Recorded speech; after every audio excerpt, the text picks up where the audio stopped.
Hello, welcome back to Cartoon Philosophy, the show where cartoons get treated less like Saturday morning filler and more like Freud's notebook after a bad dream.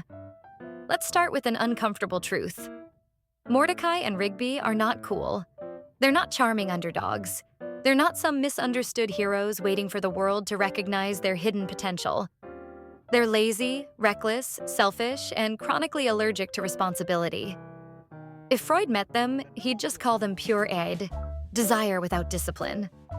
And if Jung met them, he'd call them a shadow nobody wants to integrate. And honestly, he'd probably walk out before finishing the episode. So here's the real question.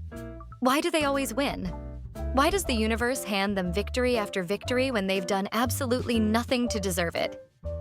Well, because life works like that too. The harsh reality is that regular show doesn't run on morality. It runs on absurdity. If life were fair, Mordecai and Rigby would have been fired in season 1. Instead, they get rewarded. Cosmic reset buttons, impossible second chances, literal deus ex machina rescues. It's like the writers knew that meritocracy is a scam and decided to rub it in our faces with cartoons. Psychologically, what's happening is reinforcement. More specifically, intermittent reinforcement. It's the same principle behind slot machines. Lose, lose, lose, win big, and suddenly you're hooked. That's Mordecai and Rigby's whole existence.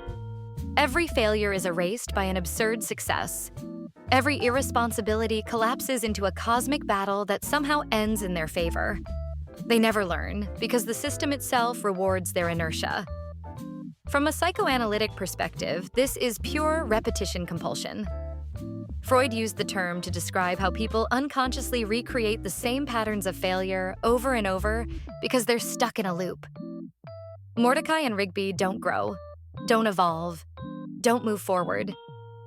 They just replay the same dynamic: laziness, chaos, miraculous win, until the universe itself gets tired. And here's the really depressing part. We envy them. We laugh at their stupidity, but deep down, we wish life worked that way for us. That no matter how badly we screwed up, we'd get the reset button too. That failure would always collapse into a cosmic explosion that ends with us on top. Mordecai and Rigby are cathartic because they live out the fantasy of escaping the superego entirely. No guilt, no consequences, just endless plot armor. But let's not kid ourselves. That isn't freedom. It's stasis. They don't grow because they don't have to. They're stuck, permanently 18 years old, stuck in an endless adolescence. If Sartre were here, he'd call them bad faith. If Camus were here, he'd just shrug and say, yeah, the universe is absurd. So why do Mordecai and Rigby always win without deserving it? Because regular show is honest about the absurdity of existence. Effort doesn't guarantee reward. Responsibility doesn't guarantee recognition. Sometimes the slackers get the prize and the adults get a headache. And maybe that's the lesson, or the anti-lesson. Stop expecting the universe to be fair. Stop waiting for outcomes to align with effort. Because sometimes, like in regular show, the undeserving still win. And the real challenge isn't beating them.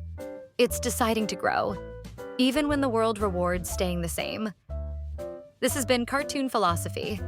Subscribe if you want more psychological deep dives into cartoons. Or don't. Mordecai and Rigby will still win either way.